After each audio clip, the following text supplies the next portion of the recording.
നമസ്കാരം. ഏവിയേഷൻ മലയാളം പ്രോയിലേക്ക് എല്ലാവർക്കും സ്വാഗതം. ഇന്നലെ ഡൽഹി എയർപോർട്ടിൽ സ്പൈസ്ജെറ്റിൻ്റെ ബോയിങ് 737 എയർക്രാഫ്റ്റും അക്കാസയുടെ ബോയിങ് 737 മാക്സ് എയർക്രാഫ്റ്റും വിങ് ടിപ്പിൽ തമ്മിൽ ഉരസി.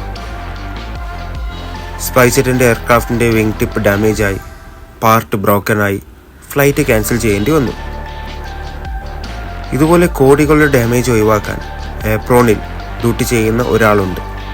ആരാണത്? അതാണ് ഇന്ന് നമ്മൾ ഡിസ്കസ് ചെയ്യാൻ പോകുന്നത്.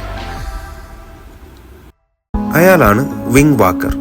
ചിലർ വിങ് വാച്ചർ എന്നും പറയും. ഒരു എയർക്രാഫ്റ്റ് പാർക്കിംഗ് ബേയിലേക്ക് ഇൻ ചെയ്യുമ്പോഴും ഔട്ട് ചെയ്യുമ്പോഴും പൈലറ്റിന് കോക്പിറ്റിൽ ഇരുന്ന് ലെഫ്റ്റ് സൈഡും റൈറ്റ് സൈഡും വിങ് ടിപ്പ് കാണാൻ പറ്റില്ല.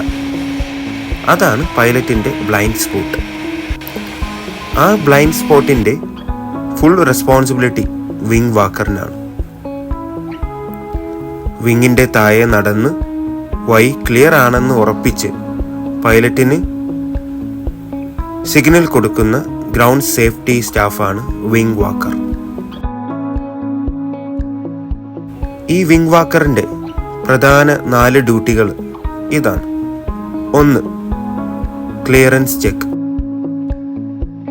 എയർക്രാഫ്റ്റ് മൂവ് ചെയ്യും മുമ്പ് വിങ് ടിപ്പ് പോകുന്ന വഴിയിൽ എന്തെങ്കിലും വെഹിക്കിളോ ട്രോളിയോ എക്യുപ്മെൻറ്റ്സോ അല്ലെങ്കിൽ മറ്റൊരു എയർക്രാഫ്റ്റോ ഒന്നും ഇല്ല എന്ന് 100% ഉറപ്പുവരുത്തണം. 2. Emergency stop signal. Wing tip ഏതെങ്കിലും ഒബ്ജക്റ്റിൽ തട്ടാൻ പോകുന്നു എന്ന് തോന്നിയാൽ ഉടൻ തന്നെ എമർജൻസി സ്റ്റോപ്പ് സിഗ്നൽ കാണിക്കണം. മാർഷലിംഗ് വാൻഡാണ് ഉപയോഗിക്കുന്നതെങ്കിൽ റെഡ് കളർ ലൈറ്റ് തെളിയിക്കണം. ഹാൻഡ് സിഗ്നലാണ് കൊടുക്കുന്നതെങ്കിൽ എച്ച് എന്ന രീതിയിൽ 2 കൈകളും വെച്ച് സിഗ്നൽ കാണിക്കണം. അതാണ് സ്റ്റോപ്പ് സിഗ്നൽ. പൈലറ്റ് ഉടൻ ഫുൾ ബ്രേക്ക് അപ്ലൈ ചെയ്യും. 3. Push back assistance. ഒരു എയർക്രാഫ്റ്റ് പാർക്കിംഗ് ബേയിൽ നിന്ന് റിവേഴ്സ് എടുത്ത് ടാക്സി വേയിലേക്ക് പോകുമ്പോൾ പുഷ് ബാക്ക് ട്രാക്ടർ ഡ്രൈവറിന് കാണാൻ പറ്റാത്ത സൈഡിൽ വിങ് വാക്കർ ഗൈഡ് ചെയ്യും. 4. Continuous watch. ഒരു എയർക്രാഫ്റ്റ് ഫുൾ സ്റ്റോപ്പ് ആയി അതിൻ്റെ വീൽ ചോക്സ് വെക്കുന്നത് വരെ വിങ് ടിപ്പിൻ്റെ അടുത്ത് നിന്ന് വാച്ച് ചെയ്യും. ഇത് DGCAയുടെ സേഫ്റ്റി റൂളാണ്.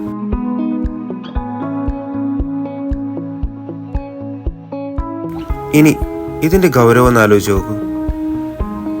ഇന്നലെ ഡൽഹിയിൽ നടന്ന സംഭവം. ഒരു ബോയിങ് 737ൻ്റെ വിങ് സ്പാൻ 34 മുതൽ 36 മീറ്റർ വരെയാണ്.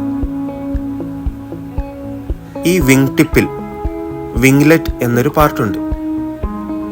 അതൊന്ന് പൊട്ടിയാൽ മാത്രം റീപ്ലേസ്മെൻറ്റ് കോസ്റ്റ് കോടികൾ വരും. ഇന്നലെ നടന്നത് ഈ ഇൻസിഡൻ്റാണ്. സ്പൈസ്ജെറ്റ് എയർക്രാഫ്റ്റിൻ്റെ വിങ്ലെറ്റ് പൊട്ടിപ്പോയി.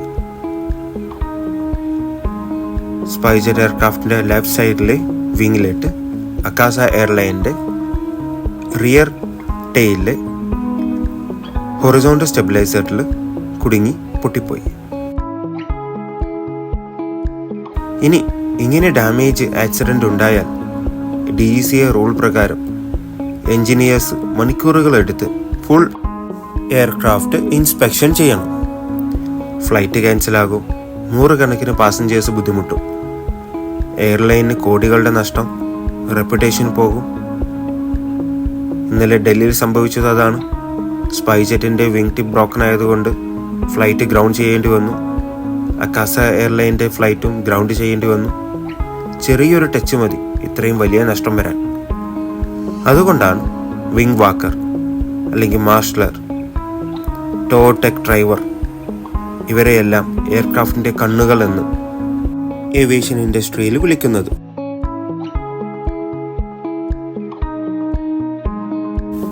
എയർപോർട്ടിലെ ഇതുപോലത്തെ സേഫ്റ്റി ഡ്യൂട്ടീസും ബേസിക്സും എല്ലാം സ്റ്റെപ്പ് ബൈ സ്റ്റെപ്പ് മലയാളത്തിൽ പഠിക്കാൻ ഈ ചാനൽ ഫോളോ ചെയ്യും.